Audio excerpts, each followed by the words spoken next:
grand armies are built upon individuals. Every hero begins their journey from humble beginnings, developing grudges against long-standing foes, suffering crushing defeats, and experiencing grand victories.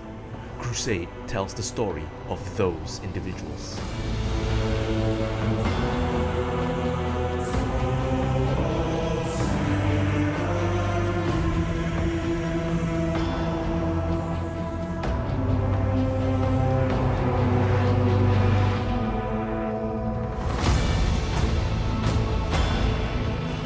Crusade is Warhammer 40k's narrative play system.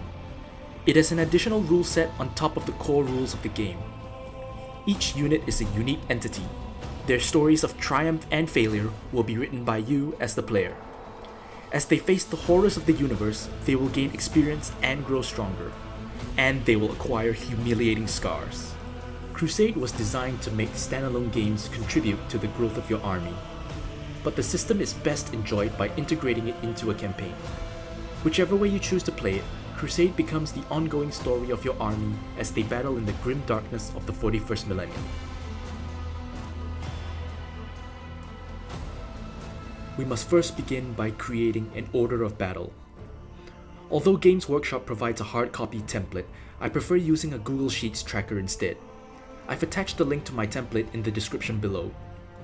An order of battle is a master list of key details about your crusade, such as units, crusade points, requisition, and other narrative details. First, bestow a suitable name upon your crusade force.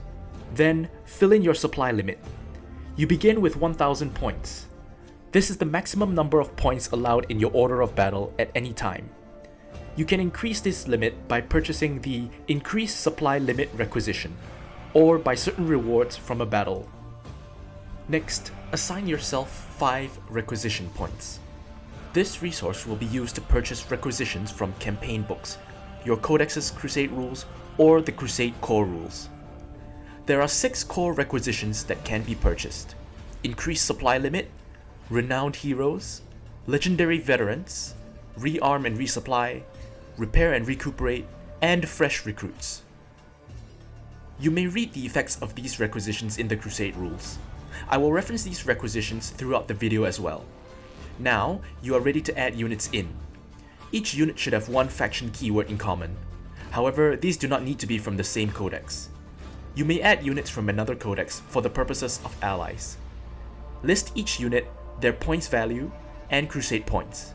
For now, leave the crusade points value at 0. You may also give your unit a name. You may add or remove units from your order of battle at any time, but be warned, if your unit has gained experience or battle honors and you remove them, they are lost forever. From now on, each unit in your order of battle becomes a unique entity. Each unit must have a crusade card. This can be found in the template provided earlier. A crusade card is similar to a character sheet from other role-playing systems. Each card has a unit name, a unit type, its points cost, and the number of crusade points it has. Note that once you have added a unit to your order of battle, you cannot change their war gear or squad size. To do so, you will need to buy the Rearm and Resupply requisition, or the Fresh Recruits requisition respectively. Personally, I recommend house ruling these away. It makes no sense that in order to draw a new weapon from the armory, I need to move heaven and earth to sign out something already in my armory. And it doesn't make sense to spend hard-earned resources just to tell the 5 other warriors in my squad to stay at home.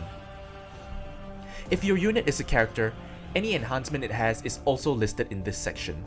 No character can start with an enhancement unless you purchase the Renowned Heroes requisition. In this section, list out your unit's total experience points. This usually starts at 0.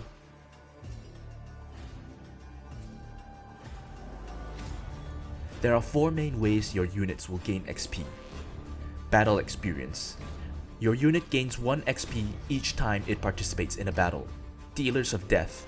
For every 3rd kill your unit claims, gain 1 XP. Marked for Greatness. After every battle, you may mark a unit for greatness. It immediately gains 3 XP. Agendas or mission rewards. These award a varying amount of XP based on what you have completed. This next section is your unit's level. In Crusade, there are 5 levels your units can achieve. Every unit starts as battle ready.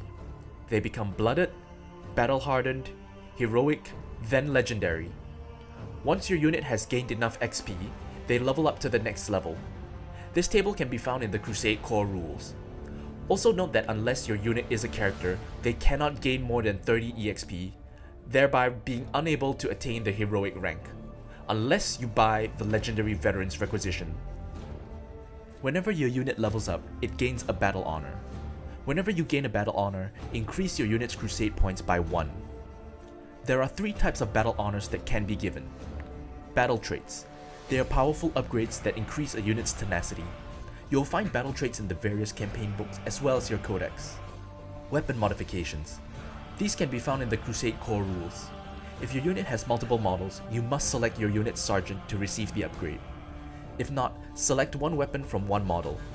You may either randomly roll 2d6 or select 2 of them and upgrade the stats accordingly.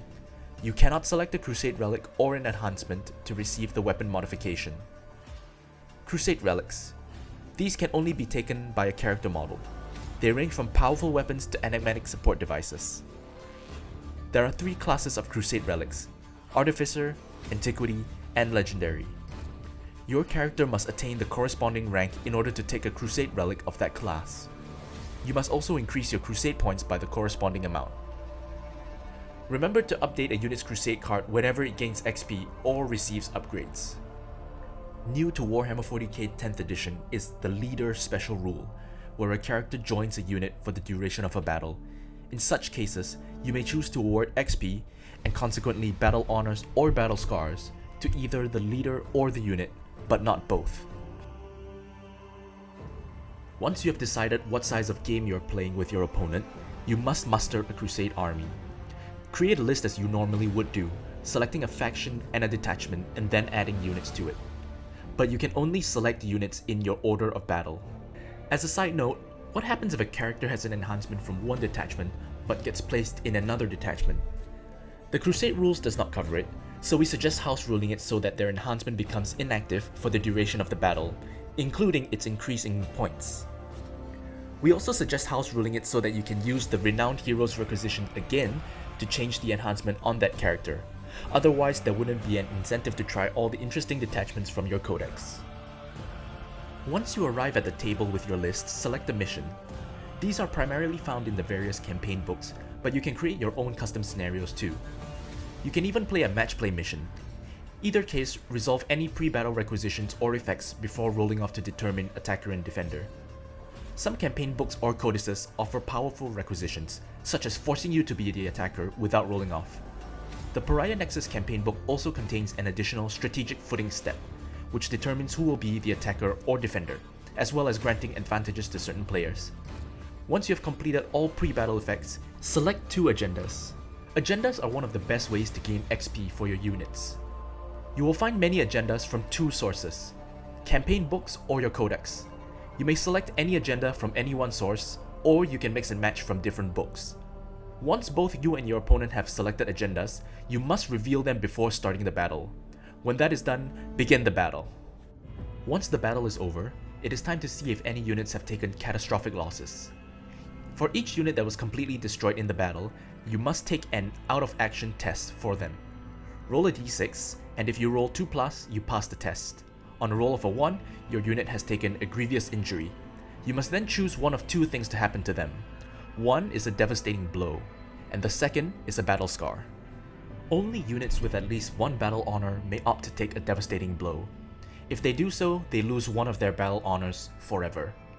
Units that take a battle scar can choose from those listed in the core Crusade rules, various campaign books, or your codex. These are painful debuffs that affect your unit's combat efficiency, and you must decrease their Crusade points by 1. A unit cannot have more than 3 battle scars, and if it does happen, you must choose the devastating blow option instead. However, if your unit has no more battle honors left and you obtain a 4th battle scar, that unit is completely destroyed and permanently removed from your Crusade force. This is the only instance of permanent death in Crusade. Units cannot die in the traditional sense unless you choose this option. That is all you need to know on how to play Crusade. As you keep playing games, your army will grow and its narrative unfolds. This cycle of play has no end goal and can be played however long you desire.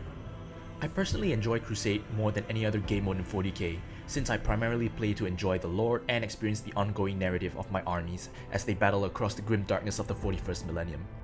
It is by no means a perfect system, and is definitely a lot for someone to dive into for the first time. But if you love telling stories and seeing a narrative unfold, Crusade is the game mode for you. Stay tuned to this channel as I will be going over faction-specific rules for Crusade, as well as reviews of the campaign books that have been released so far. Remember to like this video, leave a comment, and subscribe for more Crusade content. Until then, I will see you on the battlefield.